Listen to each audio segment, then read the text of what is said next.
एक सुबह Peter Parker की आंख खुली तो पूरी दुनिया उसे भूल चुकी थी। डेली बगल के दफ्तर में उसकी तस्वीरें गायब थीं। एमजे और एंट में उसे एक अजनबी की तरह देख रही थीं। यहाँ तक कि उसका स्पाइडर सूट भी कपड़ों की अलमारी में पड़ा था, जैसे वह कभी था ही नहीं। एक रहस्यमय खलनायक, द इरेजर ने वास्तविकता को बदल दिया था। स्पाइडरमैन का नाम इतिहास से मिट चुका था।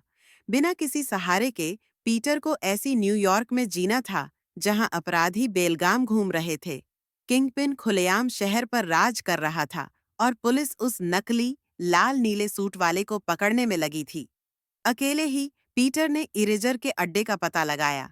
एक कॉस्मिक एनर्जी वाला डिवाइस मिला, यही सबकी यादों को मिटा रहा था। आखिरी कोशिश में उसने डिवाइस को ओवरलोड कर दिया, भले ही इससे उसका अतीत हमेशा के लिए बदल जाए। धीरे धीरे लोगों की यादें लौटने लगीं, मगर एक अजीब बदलाव के साथ। अब स्पाइडरमैन एक दंतकथा बन चुका था, एक भूत जिसने सबकी जान बचाई थी। पीटर मुस्कुराया और रात के अंधेरे में झूलता रहा। शायद भुला दिया जाना इतना बुरा नहीं था, इसने उसे नई शुरुआत दी थी। लेकिन दिल के किसी कोने में एक सवाल कौंधता रहा, इरेजर असल में था कौन? और क्या वह अब भी कहीं छुपा है? अच्छी अच्छी कार्टून कहानियों के लिए मेरा चैनल सब्सक्राइब करें।